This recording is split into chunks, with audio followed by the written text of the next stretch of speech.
మీద పెట్టండి. పర్లేదు, అర్థమైంది నాకు.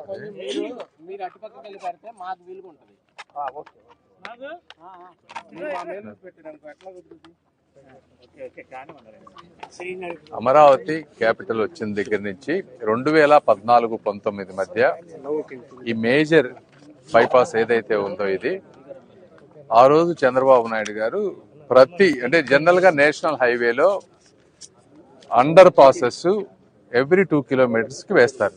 అయితే అది general guide lines national highways కి.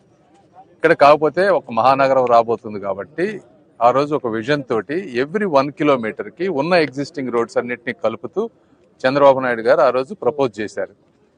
చేసినప్పుడు దానికి అప్రూవల్ అన్ని అయినాయి. అయితే జగన్మోహన్ రెడ్డి గారు వచ్చిన తర్వాత మీరు ఇలాంటి నామ్స్ ఏమి పెట్టుకోవద్దు, మీరు ఒరిజినల్ గా ఏదైతే నేషనల్ హైవే గైడ్ లైన్స్ ఉన్నాయో వాటి ప్రకారం చేయండి అని చెప్పిన తర్వాత వీళ్ళు ఆ విధంగా ఎగ్జిక్యూట్ చేశారు.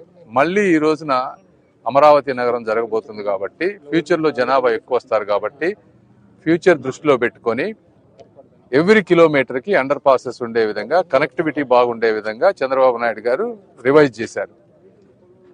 అదే విధంగా సీడ్ యాక్సెస్ కి ఒక క్లోవర్ లీఫ్ మోడల్లో అక్కడే వెళ్లిపోయే విధంగా ఒక సిస్టమ్ తీసుకొచ్చారు.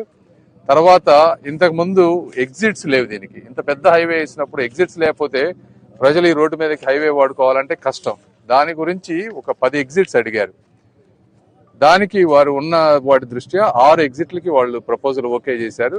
మిగిలిన 5 అడిషనల్ ఎవ్రీ 1 kilometer కావాల్సిన అండర్ పాసెస్ కూడా వాళ్ళు ఒప్పుకున్నారు. అయితే ఈ ప్రాజెక్టు రేపు April 2025కి కంప్లీట్ అయిపోయేది ఒరిజినల్ గా. అయితే ఈ అండర్ పాసెస్ అడిషనల్ గా యాడ్ చేయటం వల్ల ఈ రోజున 450 కోట్ల రూపాయలు అడిషనల్ కాస్ట్ అవుతుంది. ఎందుకంటే ఆల్రెడీ కట్టినవన్నిటిని కూడా పగలగొట్టి అండర్ పాసులు వేయటం.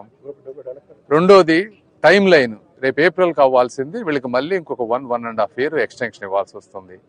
అంటే ఇవి ఎందుకు చెప్పాల్సి వస్తుందంటే ఒక అసమర్థ ముఖ్యమంత్రి జగన్మోహన్ రెడ్డి గారు పరిపాలన మీద అవగాహన లేకుండా, దూరదృష్టి లేకుండా, కేవలం కక్షతోటి చేసినందువల్ల ఎంటైర్ ప్రాజెక్టు 1.5 year డిలే అవుతుంది. 450 కోట్ల రూపాయల నష్టం జరుగుతూ ఉంది. ఇలాంటి పరిస్థితులు ఈ చుట్టుపక్కల ప్రాంతాల్లో ఉన్న ప్రజలందరూ కూడా ఇవి అర్థం చేసుకోవాలని, క్లియర్ గా తెలియాలని ఈరోజు మేము ఒకసారి వచ్చి ఇవన్నిటిని వెరిఫై చేసుకొని ఇక్కడే ఉన్న రైతులకు కానీ ఇంకేమన్నా సమస్యలు ఏమన్నా ఉంటే మా ఎమ్మెల్యే గారు, నేను ఇంకా కోఆర్డినేట్ చేసుకొని మళ్ళీ ఫ్యూచర్లో ఇలాంటి డిలేలు, అన్నెసెసరీ ఎక్స్పెండిచర్ రాకుండా ఉండాలని ఈ రోజు విజిట్ కి వచ్చాం. Thank you. కొంతమంది ఈ ప్రాంత రైతులకి గ్రామాలకి ఎంటర్ కావడానికి పర్టికులర్ ఈ రోడ్డు యాక్సెస్ లోనే కొంత అభ్యంతరాలు చెప్తున్నారు. వాళ్ళ సమస్య ఏదైనా మీ దృష్టికి వచ్చినా ఎలా సాల్వ్ చేయాలని? అంటే వాళ్ళు పెద్ద అవన్నీ సాల్వ్ చేసినవే. ఇవన్నీ ఇప్పుడు చిన్న 1-2 వాళ్ళు రిక్వెజిషన్స్ ఇచ్చారు. జాయింట్ కమిషనర్ గారు ఉన్నారు, ఎమ్మెల్యే గారు, నేను ముఖ్యమంత్రి గారికి, నారాయణ గారికి ఇష్యూస్ అన్ని తీసుకువెళ్తాం. అవన్నీ చిన్న ఇష్యూస్. Thank you. నష్టపరిహారం ఇంకా బాకీ ఉందని మీరు మాట్లాడతారు. ఏమన్నా అవన్నీ చిన్న సమస్యలు ఉన్నా అవన్నీ ఇప్పుడు వచ్చేటువంటి రేపు స్టార్ట్ అయ్యే వర్కుల్లో అన్ని క్లియర్ అయిపోతాయి అమ్మా.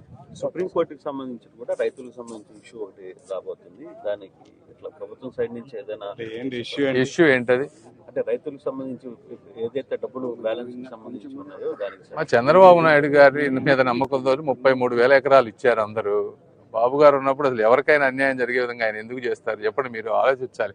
ఎవడన్నా ఈ ప్రాంతంలో ఏదన్నా అల్లరి చేశారంటే ఈ జగన్మోహన్ రెడ్డి గారి మనుషులు, వరల్డ్ బ్యాంక్ కి అందరికీ ఇవన్నీ ముందుకు వెళ్లకుండా జరగటానికి చేసే అయితే తప్పించి నిజంగా ఈ ప్రాంతం మీద అభిమానం, ప్రేమ ఉండి ఈ క్యాపిటల్ మనకు ఉండాలనుకునే ఏ వ్యక్తి కూడా అలాంటి పనులు చేయరు. ఏదన్నా ఉంటే వారి సమస్యలు వినడానికి ఎమ్మెల్యే గారు ఉన్నారు, ప్రతి శని ఆదివారం నేనున్నా, నారాయణ గారు ఇక్కడే ఉన్నారు, బాబు గారు ఇక్కడే ఉన్నారు.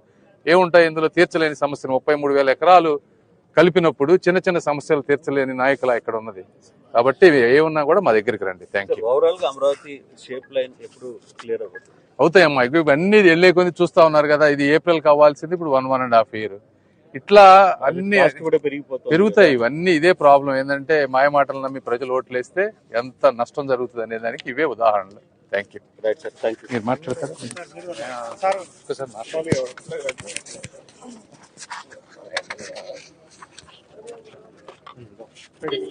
ఈరోజు కేంద్ర మంత్రివర్యులు పెంసాని చంద్రశేఖర్ గారితో పాటుగా నేను కూడా ఈ నేషనల్ హైవే వెస్టర్న్ బైపాస్ ని